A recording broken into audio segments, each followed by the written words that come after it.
You're listening to WCOM LP 103.5 FM Carborough and Chapel Hill.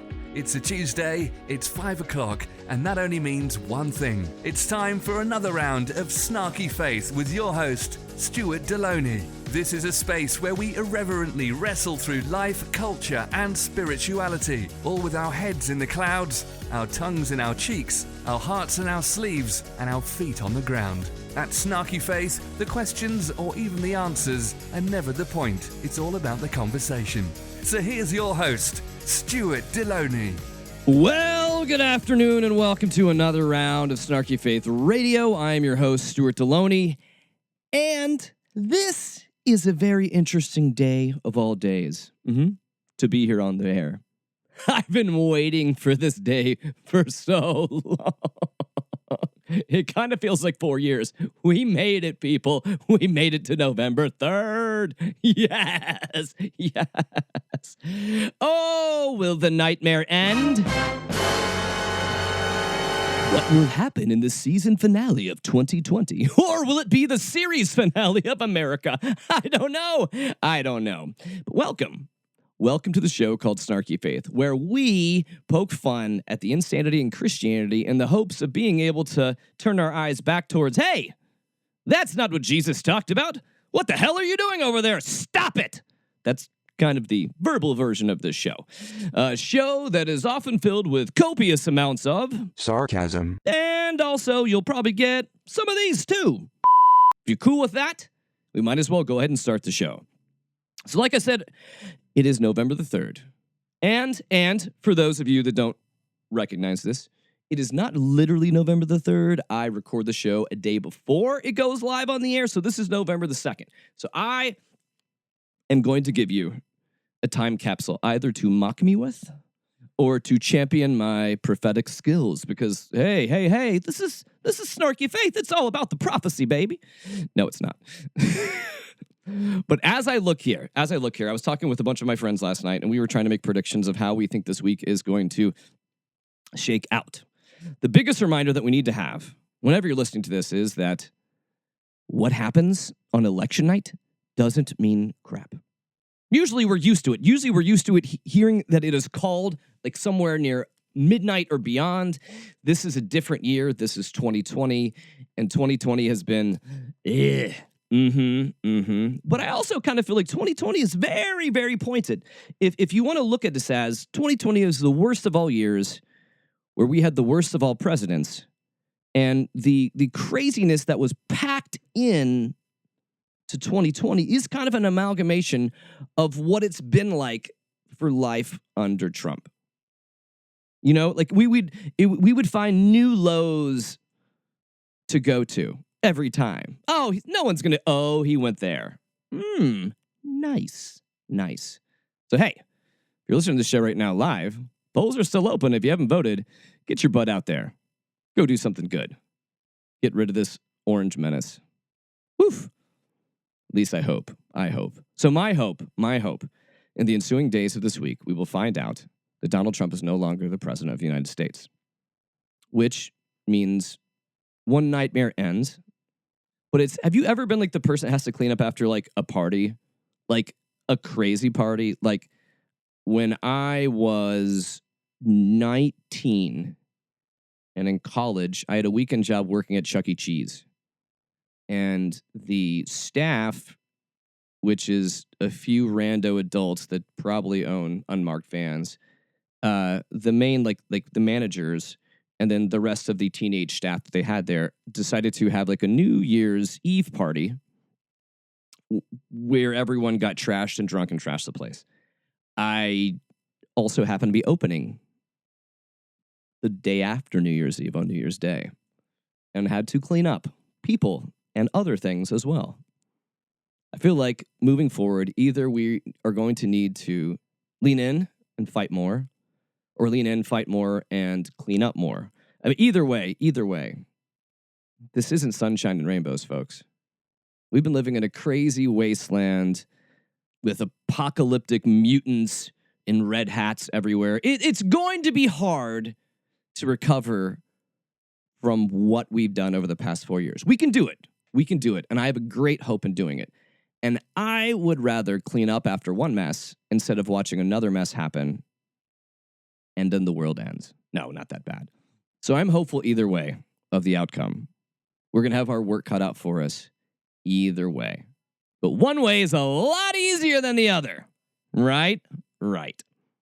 So for the majority of our show today, I'm going to be taking you guys abroad. I'm going to be taking you guys to Geneva, Switzerland, where we get to talk to author Marc-Henri Sandoz Paradella. And Marc-Henri, with his French accent, will massage our ears with intellect and make us forget about the hellscape that we've been living in, which is election season in America. We're going to be talking about Marc-Henri and his new book, Toxic Jesus, because we've had a lot of toxicity here, and I think we need to talk about spiritual healing, getting rid of the toxicity of religion. And Marc-Henri is going to walk us through that in beautiful, beautiful ways. But before we get to him, like we do most weeks in the show, we've got to get to the Christian crazy of the week, the insanity of Christianity. Here we go. Lord have mercy. The Lord is my shepherd. He know what I want. So first up this week in the Christian crazy is you, America. Didn't see that coming. Sure, there's plenty of crazy Christian pastors and prophets for us to listen to and make fun of like we normally do. But this time, it's all about us, where we're living today, here in America, in 2020, the dumpster fire that is our existence at this moment. Yes, we are living in the land of the Christian crazy. What dawned on me recently when I was talking to my wife, as we were reading through the news together, it hit me that we are honestly in the place where we are living out that old story, the emperor has no clothes.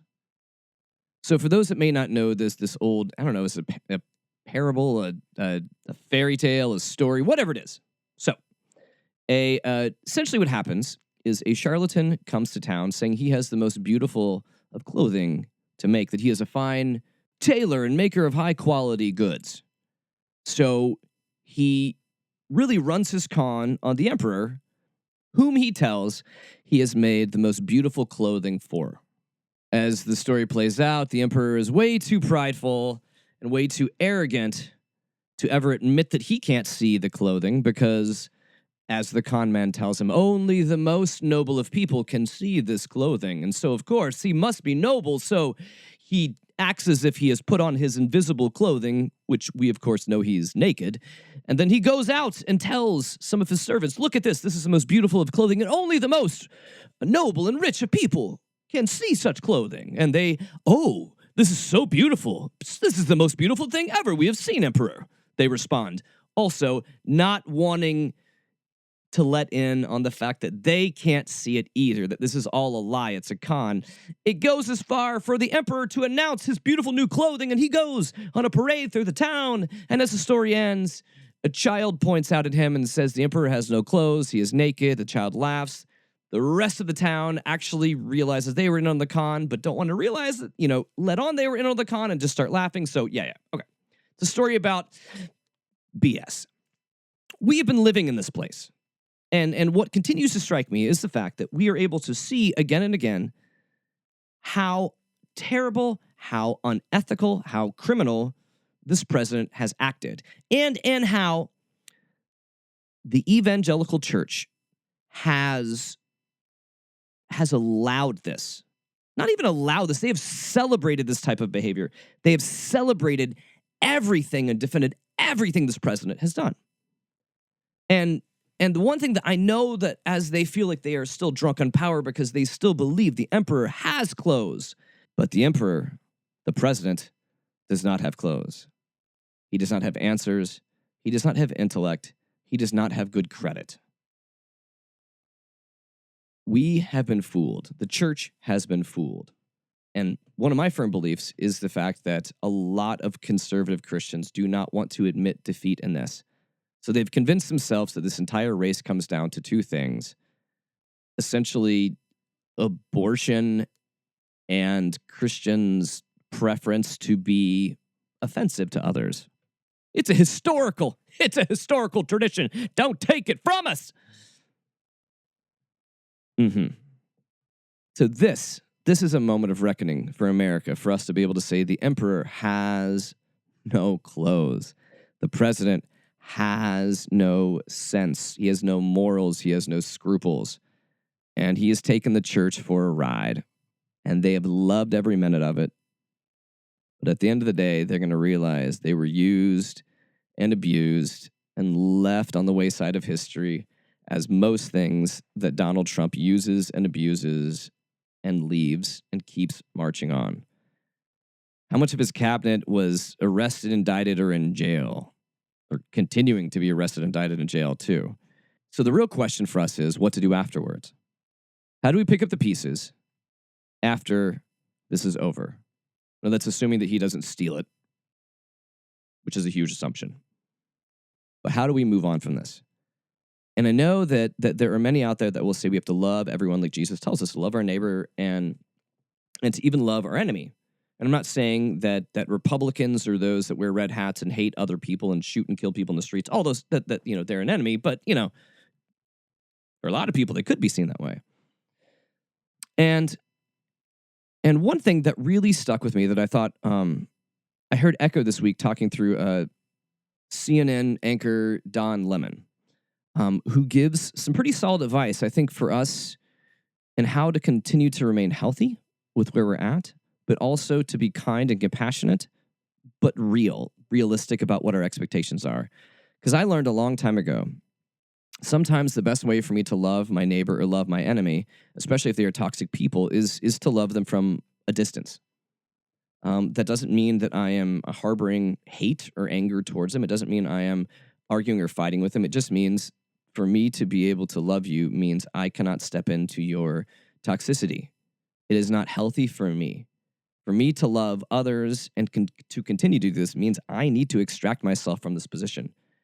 And I don't feel like that is necessarily an unloving position. I think that is a position of self-care. I think that is a position of having boundaries. I think that is a healthy place to be. And so as we are walking through this, I know a lot of people are wrestling through a lot of this old stuff where I feel like the church has taught a lot of us that have been raised in it that we just need to love people in a way that continues to allow us to be hurt and maligned and abused. And I'm here to tell you, you don't. Sometimes there is a beautiful thing called a holy distance. And it is the best way for us to honor and love people, even if we're related to them sometimes, is to have that space. And so I wanted to, before we hop into our big interview of the day, to just listen to a few of Don Lemon's words, because I feel like I needed them, and I feel like we need them in the coming days. So here he is. You know what the sad thing is, and I'll be honest with you. I have many people who I love in my life. And yeah, I come from a red state. I've lived in several red states. There are a lot of friends who I had to really get rid of because they are so nonsensical when it comes to this issue. They have every single talking point that they hear on state TV and that they hear from this president. They repeat it and they are blinded by it. And when I said to you the other night, there's no way, they can't believe it. They can't, I was just goosing you in a way, right? What they say, I was, goosing I was breaking your, Goosing works. It's not like that'll be all over the internet. Continue. But here's the thing. I had to get rid of them because they are too far gone. I try and I try and I try. They'll say something really stupid, and then I'll show them the science, and I'll give them the information, and they still repeat those talking points. And all the while, the state was a hot spot. If you look at the information that we put up last night that came up yesterday, it showed you how the red states have now taken over where the blue states, where people came in because there are bigger cities and there's more transmission, obviously, where people are closer together. And so now the red states are the problem. And I had to get rid of a lot of people in my life because sometimes you just have to let them go. I think that they have to hit rock bottom like an addict. Right? And they have to want to get help. They have to want to know the truth. They have to want to live in reality. They have to want to be responsible, not only for other people's lives, but for their lives. So you know what? It's so sad. And I don't know if after this I will ever be able to go back and be friends with those people, because at a certain point you just say they're too far gone and I got to let them go. And if they're willing to come back and if they're willing to live in reality, then I will welcome them with open arms. But I can't do it. I can't do it anymore. His words are honest here and they're true. And some of you may need to be able to hear this. That is okay. It is okay for you to take a step back from people in your life. It is okay to take a step back because they are unhealthy, they are harming you, or they are even using their relationship with you to continue to be toxic and unhealthy. Because we're going to talk a lot about that. We're going to talk a lot about that in the show today.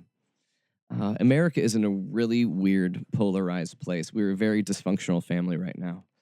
And a lot of things are going to have to change for healing to be able to happen. So I think we can hopefully look towards a future where my hope is that healing and change can happen.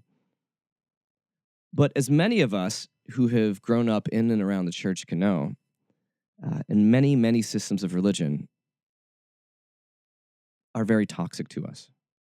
Many of these systems end up being toxic in the name of Jesus. And especially if we've been raised in the church or even around it like since our young or teenage years too. It also has a way to be able to harm us and manipulate us and mess with us on deeper and more basic levels, kind of in our subconscious. And this book that we're going to be talking about, this author that I'm going to be talking with, is a real treat that I think you're going to enjoy.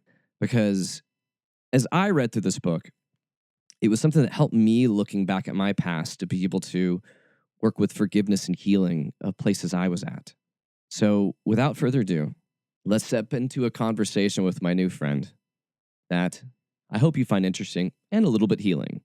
I'm sitting here today with Marc-Henri Sandoz Paradella, whose new book, Toxic Jesus, A Journey from Holy Shit to Spiritual Hearing, is with us today. So thank you for joining us, Marc-Henri. It is great to have you here. Oh, thank you so much. I'm very happy to be here.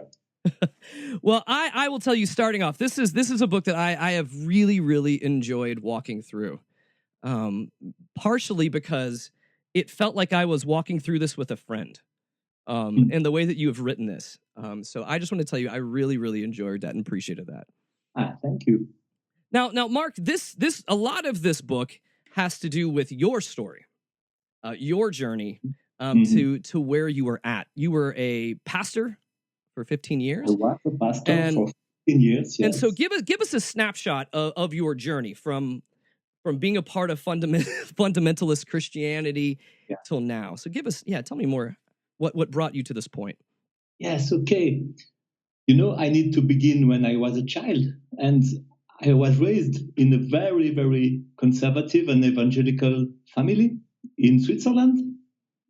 And my sister and I, we were raised as the perfect children of a perfect evangelical family.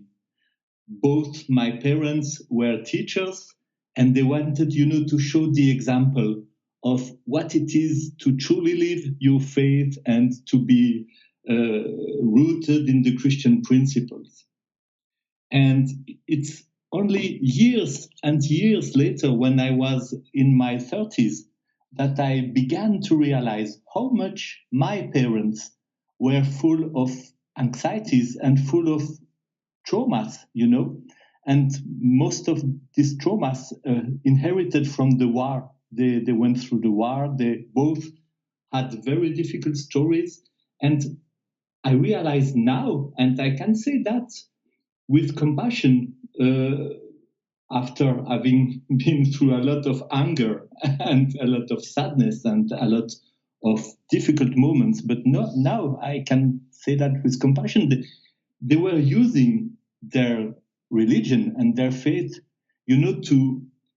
to bypass and to separate themselves from deep issues, deep wounds, and terrible anxieties. And, in family systems, everybody takes a place. And my sister and I, we had to take our places in this system. I took the place of the nice guy, trying to reassure my parents and doing what was needed so that they feel comfortable. And my sister took the other part, and she became schizophrenic later in her life. And she always had, a lot of issues. I think she was the one showing up clearly that it wasn't so beautiful, it wasn't so clean, it wasn't so perfect. So I make short a long story, but in my teenage years, I decided that I was called to become a pastor. I studied theology, I became youth leader, and I began to be junior pastor in a church. And, it was working well. But little by little, I was facing my own wounds, and my former wife was facing hers. And we both began to realize that, our religion was helping us to avoid facing our wounds. So at a point, I decided to quit my job as a pastor.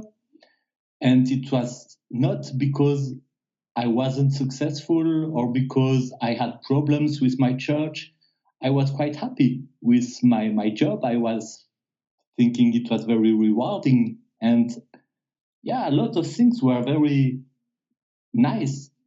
But I was beginning to have a lot of questions, a lot of doubts, and to realize how much I was unhappy inside, and to realize that it was something schizophrenic between the God I was, between two faces of God, I could say. It was one face where I was preaching a God of grace, a God who wanted freedom, and a God that helps you to grow and to be human, fully human. And on the other side, I was seeing more and more clearly around me that a lot of things in the Christian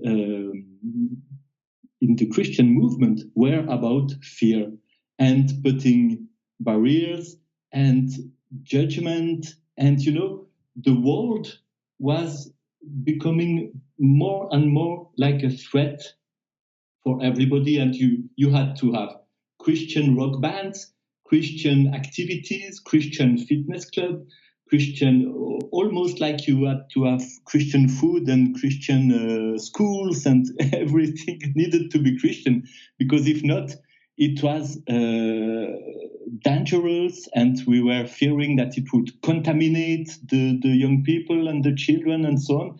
And I was beginning to realize that it was not something I was comfortable with. And I was beginning to see a lot of guilt around me, and counseling people in the church, I was beginning to see that behind the beautiful facade of, the raised hands during the praise and worship moments and the big smiles and the perfect families, it was so much sufferings, so much sexual misery, so much hidden wounds, and so much insecurity. And I was beginning to realize that in my own life, it was the same. And I could pray over it and pray again, but it was not going better. So, I really decided to leave, because I told myself, if I stay a pastor, I don't have the right to go as far as I want into these questions. So I need the freedom, and my function doesn't give me this freedom. So I left. And, it was a long and painful journey, but I left the church. I spent, 10 years full of doubts and questions and trying to find my place in the world again, divorcing because my ex-couple was all built on this evangelical faith, and we both were very, very much wounded, and so on and so on.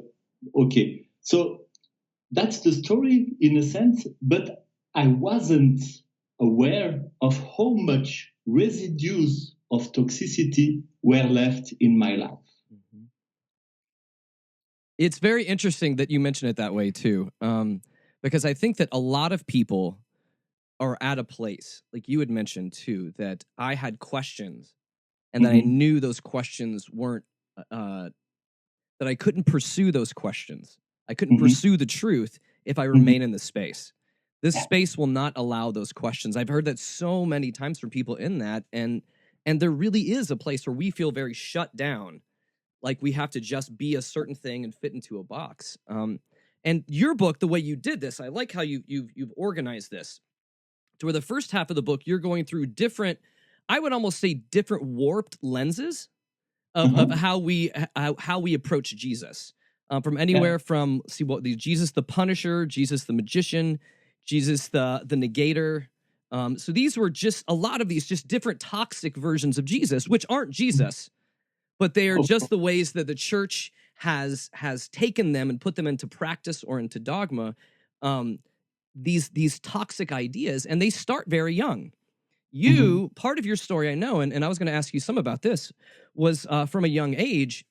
And I'll mention some of the stuff from my life too, after we hear some of your story about how even health issues at a young age began to be tied towards your faith. And they can be very wounding when we're told messages to where, like, you're not having enough faith, you're not doing enough. If you only prayed more, if you only did more, then you'd be healed. So tell me, I want to, because a lot of it, because your physical pain, your health has been part of your journey as well. Yeah, it was part of the problem, and let me tell you like this way. When I was a child, I had very difficult health issues. I had a problem with my leg, genetic illness in my bone. And as a result, I broke my leg several times. I was lame. It was very difficult. And my father really decided to put his face in a special moment that was happening in our church, where a healer was coming, and his specialty was healing, fixing legs, you know. And we went there, and the healer made his show and his calling, and I went, and I was supposedly healed. And I was, 11 years old, and I put all my faith, 12 years old, I put all my faith in this moment. And the healer, took my leg and began to pray, and, oh, Lord Jesus, heal this young man. And wow, it's moving. The leg is fixing, perfect. And everybody applauded. And, it was a beautiful healing ceremony. Everybody was happy. It was perfect. I was a bit disappointed because I was expecting, a kind of mystical experience, because I was very drawn toward the great mystery of God, and I wanted to live something. And no, I didn't feel anything, but okay, I put my faith in what happened. And when we went to the doctor the day after, the doctor just had to say, no, but nothing has changed. And we built a story around that. My family, my father and I, and all the church around it. And it was the story of God is going to heal in a different way. And, I really believed that during years, until my leg broke again, a lot of different episodes in that story. But okay, I lived with that, and I wasn't realizing how much toxicity, how much poison had been put into my system during this precise moment of supposed healing. And when did I realize that? I realized it a little bit more than 2 years ago when I broke my leg again because of the same illness. And not only I broke my leg, but I was diagnosed with a very rare bone cancer. And I heard that I needed to do the amputation of my left leg, which was the worst thing that I could imagine to happen to me. Cancer and amputation, I was terrified. And in this moment, I had a very special moment. I can say, and I couldn't talk about it during more than 1 year without crying, because it was so beautiful for me to realize that I had a true and a totally new encounter with Jesus in this precise moment. You know, during these 10 years of doubts and walking away from the church and building my new way of life, I began to practice, for example, meditation and yoga. And when I heard about this diagnosis and the perspective of amputation, you know, the night after, I was terrified.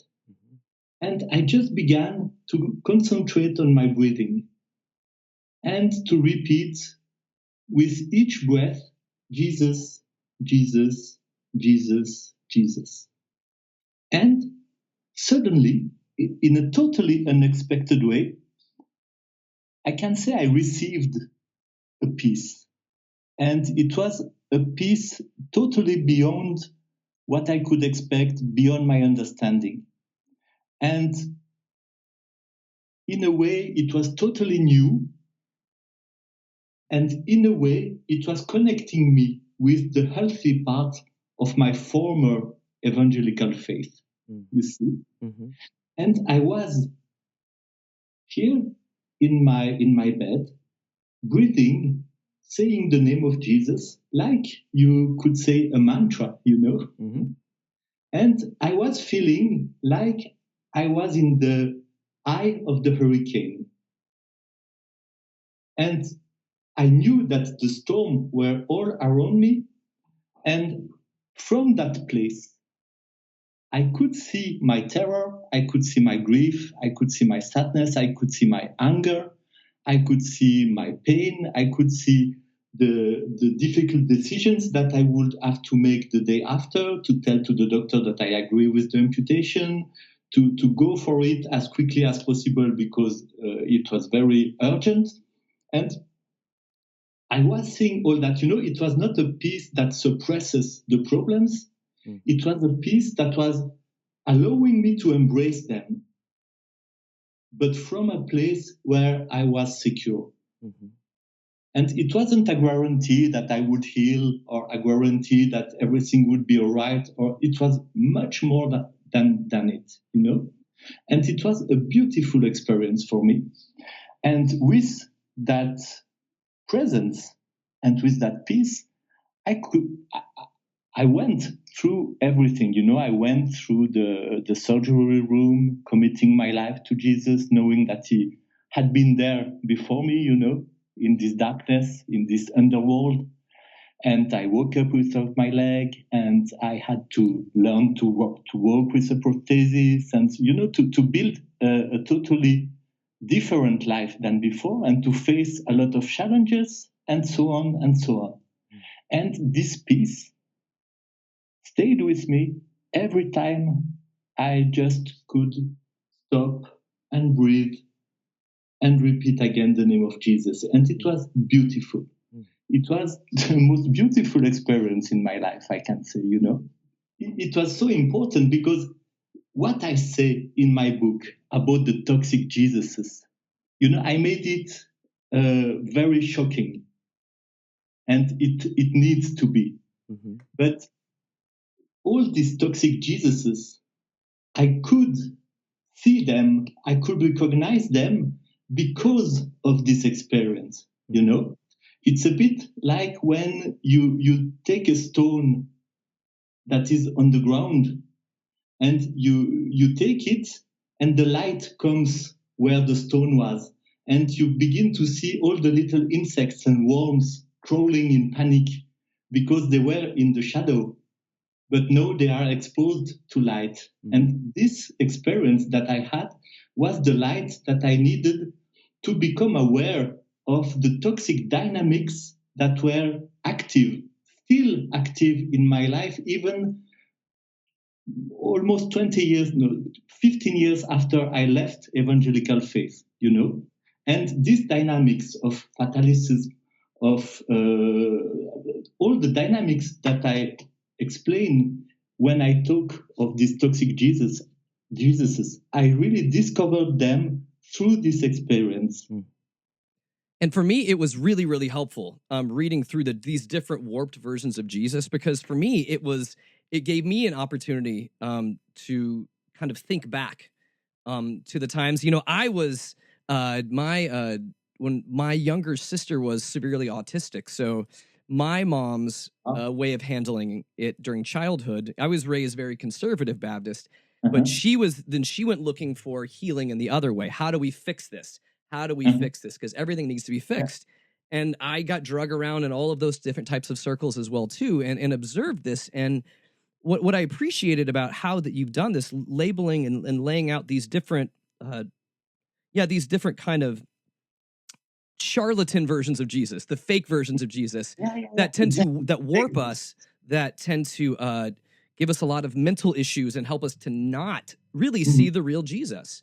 The first half of the book was going through and I was like, oh, this is really good. This is making me think of things, of places where I have, even in my past, believed things incorrectly or was upset with myself because I didn't do this or that or the other. And it was like a lot of what you talk about in the second part of the book is getting to this place of being able to meditate, to listen, to be able to really dig into ourselves, to be able to see like, where do I need healing? Where do I need to let go of things?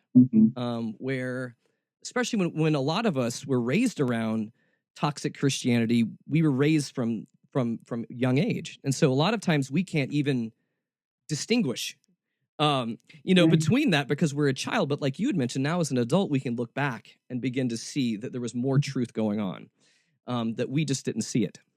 Yeah, you know, that's a big problem in evangelical Christianity, and probably it's a problem in any kind of spirituality. It's something that is possible with any kind of spirituality, but, you know, I see it in evangelical Christianity because it's my background, it's my former family, and so on, you know. It's so easy to encourage people to put things away from them. You know, you cast parts of you away. You cast emotions that are difficult to handle. You cast wounds away.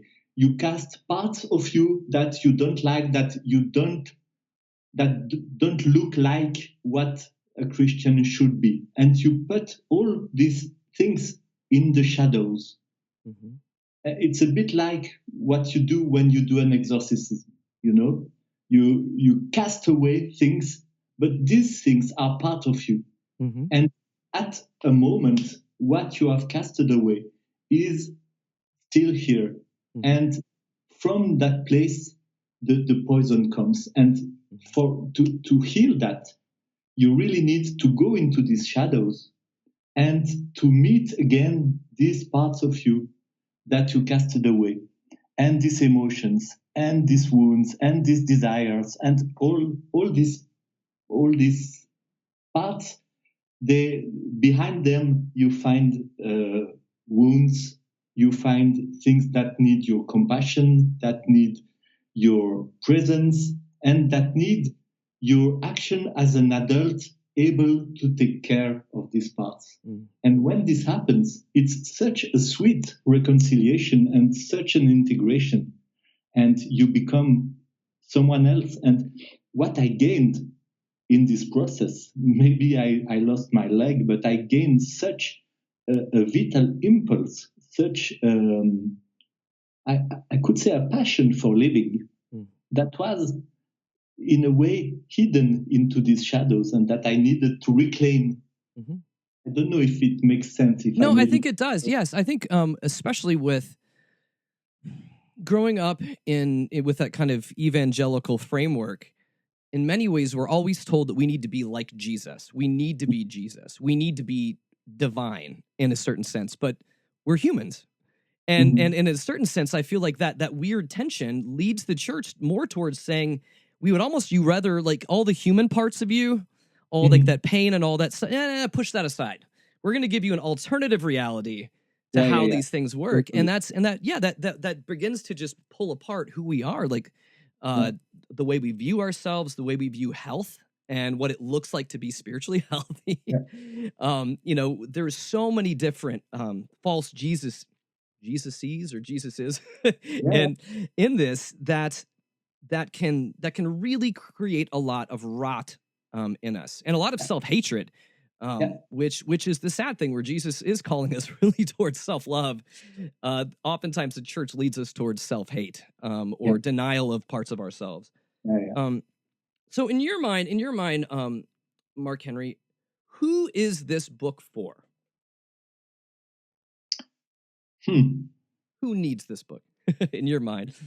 I think a lot of people do, but I would say that every people interested in spirituality needs to read this book, because it can inspire people that are asking questions about their faith, of course. I hope it can help people who are not asking questions to ask some and to grow, to grow, to discover new spaces and new freedom and new relationship with the divine and with Jesus. And I think it can help people from other backgrounds than Christianity as well, because what I say about Christianity and spirituality in the Christian tradition could apply to any kind of spiritual seeker, whatever is religion or tradition.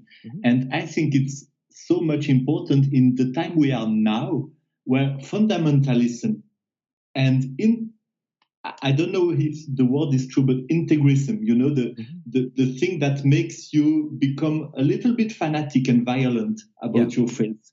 And it's so much present in Christianity, but in Islam, in Buddhism, in every spiritual tradition that we see around the world, there is a surge of this kind of violence and fear of the others, and need to build a kind of strong identity, but that becomes a prison. It does. And I liked how, and I want you just to tell us a little about how you now call Jesus as your, am I saying this to you, Guruji? Guruji? How do you say it? Guruji. Guruji. Okay. And what is that? Tell us about that. I loved how you described Jesus in that way. I practice yoga and it's a beautiful tradition. And yoga, it comes from Hinduism. And in the Hindu tradition, you've got the guru. The guru is the master. And G is a little word who say, my sweet beloved. When you say Guruji, it means my sweet beloved master. And do you know who called Jesus this way? It was Mary. It was Mary Magdalene. Yeah. She said to Jesus, when he appeared to her after his resurrection, she said, Rabboni. Rabbi means master, and uni is a little suffix that you put to say my sweet beloved. So Rabboni and Guruji are the translation of one another. My sweet beloved master. I love that. I love that part. And in the book, this is what the part I was going to get you to read. And I loved how, because I feel like a lot of things in books today, it's easy to deconstruct. it's easy to tear stuff down and to say what's wrong. And in the first part, which I think is essential, you talk about all the wrong areas. But then in the second part, I kind of set on a journey of healing and of listening and of a deeper presence and of a deeper walk with God. And you talk about how your views of kind of faith and spirituality have changed and kind of grown deeper and in a certain sense even more open. And I was going to have you read the section I mentioned to you earlier about you were talking about a different kind of spirituality. And I think that when you mention that, it feels to me like this is some sort of these characteristics of such a spirituality are also a part of the call of this book too. What it looks like to be healthy, what it looks like to be grounded, what it looks like to experience that. So yeah, I always feel it's better to hear the words directly from the author themselves because it'll sound different than if I read it. So if you would, Marc-Henri, could you please? Of course, with pleasure. So here are some characteristics of a healthy spirituality. One, it draws on traditional sources, but dares to reinterpret them, combine them, and adapt them to the moment and its needs. Two, at the same time, it draws on science and recent discoveries and dares to evaluate them and enrich itself with these contributions. Three, it leaves individuals free and responsible for their path and behavior while giving them symbolic tools of meaning. And last, four, it is integrative. It creates no separations or exclusions, but instead helps us to find our place in the moving environments in which we evolve without rejecting other human beings or parts of ourselves. Thank you. So as I begin to close this conversation that we're having here today, Marc-Henri, we do live in a very polarized world that you'd mentioned. Yeah. There is a lot of distrust. There is a lot of anger. There's a lot of injustice. There's a lot of things that are not the way the world should be right now. But from you, and I always like to ask my guests this, what is giving you hope right now? What is feeding you?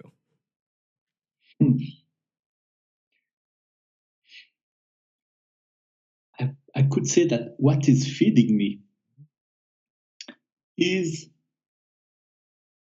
this inner reconciliation that I could experiment and that I could build step after step, moment after moment, during all this process that is born from this spiritual experience, this inner reconciliation that gives me strength and life energy and not only peace and life energy and this kind of good thing, but also kind of wisdom. I think my inner compass recalibrated through all this. So I know where I'm going. And it gives me a sense of, okay, I have to go this way, whatever is around me and whatever the world is going to. So it may look a bit individualist, but it's not that. It's we need people who know where they are going. And when you have your inner compass recalibrated, when you know who you are, and when you are in this inner reconciliation and integration, it's very difficult for people to manipulate you and to make you follow them with their lies and their false promises. And it gives people who are strong and people you can trust, and people who are not going to abuse others and to use violence where it's not necessary, and so on. So that gives me hope. Because it's present in every human being, and it can happen for everybody. And I think even what you're mentioning, what made me think of it too, was when you're in that space, when you are feeling like you know who yourself, it allows you to be more grounded and aware of your surroundings and on what is happening around you. So that also helps you to connect in more with the needs of others, with what is happening or what Absolutely. is And as you mentioned it, my relationships with other people changed in a tremendous way. Because it is very sad that oftentimes I feel like the church has taught us that relationships can oftentimes be very transactional. Whether it's I'm doing this because I want to convert them, or it ends up just being very transactional in that way, and we lose. But I think we lose that part of the essential part of our humanity, that is that we are just made for relationship.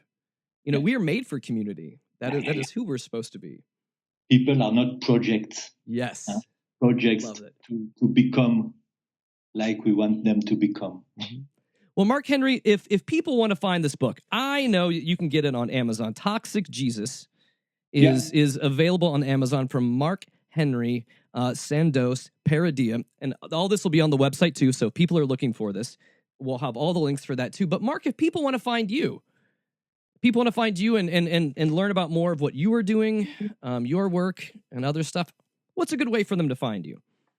Okay, I'm not such a media person, but I've got a website, and it's just my name.com, marc-henrisandoz.com. I didn't put the Paradella because it was too long. Marc-Henri Sandoz, no dot, no, just the letters.com. And if you go on my website, you just can leave me an email with your questions. And, I will always be very happy to open conversations with people about this journey. And, of course, Toxic Jesus in Amazon, there is only one. That is right. The one, the only Toxic Jesus on Amazon. Well, Marc-Henri, thank you so much for your time and for sharing your journey with us today. I really appreciate you. Thank you very much. Well, I'd love to have you back on the show sometime. I would love that too. All right, thank you so much. So much thanks to Marc-Henri. Check out his book, Toxic Jesus, on Amazon. And as we end this, I wanted to leave this on a high note. And it's not going to seem that way, but just run with me. So I'm going to end you with a little bit of snarky pop liturgy here from Saint Michael Stipe.